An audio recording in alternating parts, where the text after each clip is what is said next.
જય શ્રી કૃષ્ણ મિત્રો, આપ સૌ મિત્રોનું મારી ચેનલમાં સ્વાગત છે. મિત્રો, પવિત્ર પુરુષોત્તમ માસ ચાલી રહ્યો છે. આજ 14મા દિવસની વાર્તા આપણે આજની વિડીયોમાં સાંભળશું.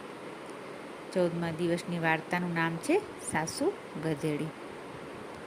મિત્રો, કોઈ પણ કર્મ હોય, સારું અથવા ખરાબ, તેની સાથે તેનું ફળ તો જોડાયેલું જ હોય છે. વ્યક્તિએ કોઈ પણ સમયે તેને ભોગવવું જ પડે છે. એમાંય પવિત્ર પુરુષોત્તમ માસમાં જો ખરા હૃદયથી કોઈ સત્કાર્ય કરવામાં આવે તો અનેક ગણું પુણ્ય મળે છે. પણ જો મનમાં કપટ ભાવ રાખી ખોટા ભાવથી કોઈ કર્મ કરવામાં આવે તો તેનું પાપ પણ અનેક ગણું મળે છે. આજની વાર્તામાં આ જ સંદેશ છે.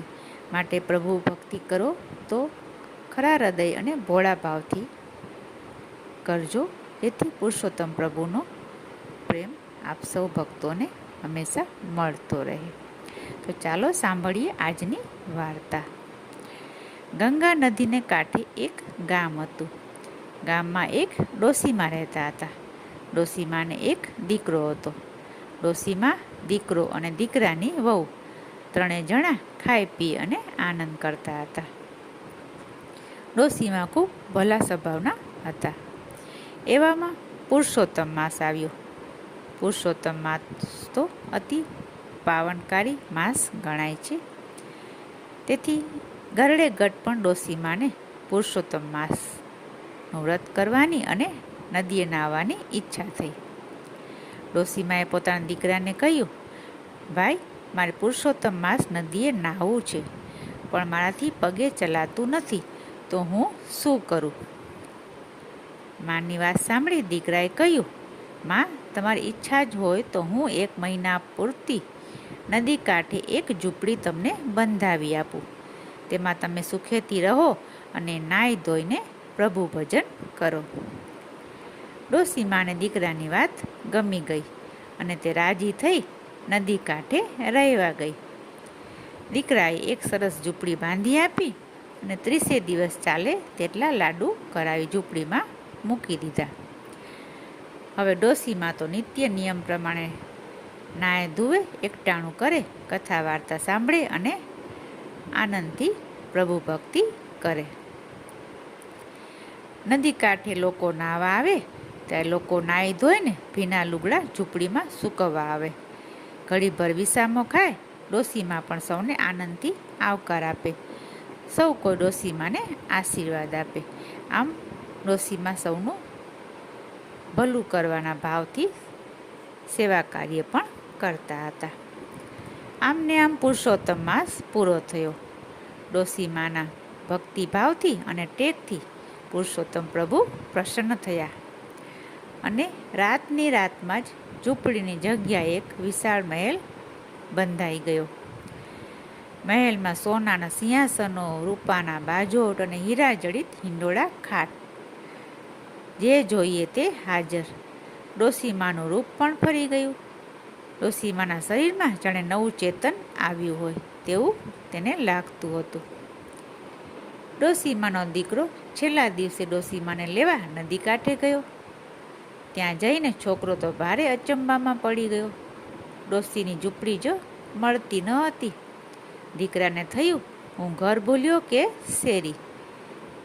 આજુબાજુમાં પૂછપરછ કરી તો દીકરાને જાણવા મળ્યું કે ભગવાનની કૃપાથી ઝૂંપડીની જગ્યાએ મહેલ બંધાઈ ગયો છે. છોકરો તો હિંમત કરી મહેલને દરવાજે ગયો અને દરવાજાના કમાડ પર અવાજ કર્યો. અંદરથી એક સેવક આવ્યો અને હળવેથી કમાડ ઉગાડ્યા. દીકરો અંદર જઈને જુએ તો આખો મહેલ લગભગ ઝગમગ થઈ રહ્યો હતો. તે પોતાની માને ઓળખી પણ ન શક્યો. પણ ડોસીમા તો દીકરાને જોતાં જ વ્હાલથી ભેટી પડ્યા અને ઘણી બધી વાતો કરી કે દીકરા, આ પુરુષોત્તમ ભગવાનની કૃપાથી આ બધું આપણને મળ્યું છે. દીકરાએ તો ગાડા મંગાવ્યા. ગાડામાં જર ઝવેરાત ભર્યું અને ડોસીમાને લઈને દીકરો હરખાતો હરખાતો ઘરે આવ્યો. હવે ઘરે દીકરાની વહુ તો ડોસીમાને જોતાં જ નવાઈ પામી ગઈ. આટલું બધું ઝવેરાત જોતા તેના મનમાં કપટ આવ્યું. વહુને થયું કે જો ફરી પુરુષોત્તમ માસ આવે ત્યારે હું પણ કંઈક આવું કરીશ, જેથી મને લાભ થાય. 2 વર્ષ વીતી ગયા અને 3જે વર્ષે ફરી પુરુષોત્તમ માસ આવ્યો. વહુએ પોતાના પતિને કહ્યું, હવે આ વર્ષે મારી માને ગંગા કાંઠે વ્રત કરવું છે. તમે સરસ મજાની ઝૂંપડી મારી મા માટે બંધાવી આપો. ભલે, કહી છોકરાએ પોતાની સાસુ માટે સરસ મજાની ઝૂંપડી બાંધી આપી. વહુએ પિયરથી પોતાની માને તેડાવી અને પુરુષોત્તમ માસ કરવા નદી કાંઠે ઝૂંપડીમાં રાખી. 30 દિવસ સાસુ લહેરથી જમે એટલા જાત જાતના પકવાન ઝૂંપડીમાં ભરી આપ્યા. ડોસીમાં તો ખાય પીવે ને લહેર કરે. ડોસીમાં થોડાક કપટી સ્વભાવના હતા. કોઈની સેવાભાવમાં તેને બિલકુલ રસ હતો નહીં. પુરુષોત્તમ માસ બેઠો. લોકો નદીએ નાહવા આવે અને સૌ કોઈ નાહી ધોઈ ઝૂંપડીમાં જાય અને ભીનું કપડું નીચોવે અથવા તો સૂકવે તો ડોસીમાં તો મણની લોકોને ગાળો સંભળાવે અને લોકોનું ખૂબ જ અપમાન કરે. લોકો કહે, ડોસીમાં તમે આટલા બધા આકરા ન થાવ. આ મહિનામાં તો સેવા કરવાનું ઘણું પુણ્ય મળે છે. જો તમે ઉદાર થશો તો ભગવાન તમને ઘણું આપશે. પણ ડોસીમાં તો બહુ અભિમાની અને મિજાજી હતા. ડોસીમાં કહે, હવે જાઓ જાઓ, મારે ક્યાં ખોટ છે. મારી ઝૂંપડીમાં જે જોઈએ તે છે. મારી પાસે તો 5 પકવાન ભરેલા પડ્યા છે. મારે ભગવાન પાસેથી કંઈ નથી જોઈતું. ડોસીમાં તો અહીં આવીને ભગવાનનું નામ પણ ભૂલી ગયા અને આખો દિવસ ખાઈ પી લોકોને ગાળો દે અને આમને આમ સમય પસાર કરવા લાગ્યા. આમને આમ આખો પુરુષોત્તમ માસ પૂરો થઈ ગયો.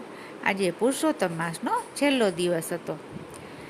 ભગવાનને થયું, ચાલો હવે ડોસીમાના વર્તનની પરીક્ષા લઈએ. ભગવાન તો ગરીબ બ્રાહ્મણનું રૂપ લઈને ડોસીમાની ઝૂંપડી આવ્યા અને બોલ્યા, ડોસીમા, 2 દિવસથી ભૂખ્યો છું. કાંઈ પડ્યું હોય ઝૂંપડીમાં તો આપો ને. ડોસીમાએ તો તેને ખૂબ ગાળો દીધી અને કહ્યું, હવે જા જા ગધેડા જેવા, ભીખ માગતા શરમાતો નથી. તને આપી દઉં તો હું શું ખાઉં? હજુ તો મારે આજની આખી રાત ખાવાનું છે. આવો જવાબ સાંભળી ભગવાનનો કોપ ઉતરી પડ્યો. રાત પડી ત્યાં તો ડોસીમાનું રૂપ ફરી ગયું. ડોસીમા તો ગધેડી બની ગયા અને ભૂખતી ભૂખતી ગંગા કાંઠે ચરવા લાગી. આમ ભગવાનના કોપથી ડોસીમાનું સ્વરૂપ ગધેડી બની ગયું. બીજો દિવસ થયો ત્યાં તો વહુ પોતાની માને તેડવા માટે ઝૂંપડી આવી. અહીં આવીને ઝૂંપડીએ જુએ છે તો ઝૂંપડી તો ખાલી કમ. ઝૂંપડીમાં ન તો ડોસીમાં મળે કે ન તો ખાવાનું. વહુ તો મૂંઝાઈને આજુબાજુ પૂછવા લાગી કે ભાઈ રે, બહેન રે, આ ઝૂંપડીમાં જે ડોસીમાં રહેતા હતા તે ક્યાં ગયા? કોઈએ જોયા હોય તો મને બતાવવાની કૃપા કરો. ત્યારે એક જણે કહ્યું, બહેન, ડોસીમાં તો રાતની રાતમાં ગધેડી બની ગયા છે. જુઓ, પેલા ગંગા કાંઠે તે ચરી રહી છે.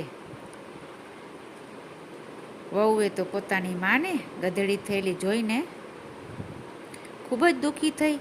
એ તો રોતી ને કલ્પાત કરતી માને ગળે દોરડી બાંધીને પોતાના ઘરે લાવી. આવી રીતે ડોસીમા અને વહુને પોતાના મનમાં કપટ રાખીને જે વ્રત કરવાનો ચાલ હતી તેમાં તેને ભગવાનની કોપનો ભોગ બનવું પડ્યું. આવી રીતે અધિક માસમાં થોડા પુણ્યનું અધિક પુણ્ય અને થોડા પાપનું અધિક પાપ મળે છે. તો આવો છે આ પુરુષોત્તમ માસનો મહિમા. મિત્રો, આપને વિડીયો સારી લાગી હોય તો લાઈક કરશો અને કોમેન્ટમાં જય પુરુષોત્તમ ભગવાન લખશો. ગ્રુપમાં મિત્રોમાં વિડીયોને શેર કરશો, જેથી તેઓ પણ આ પુણ્ય લાભ મેળવી શકે. હવે પછીની વિડીયોમાં આપણે ફરી મળીશું. ત્યાં સુધી જય શ્રી કૃષ્ણ, જય પુરુષોત્તમ ભગવાન.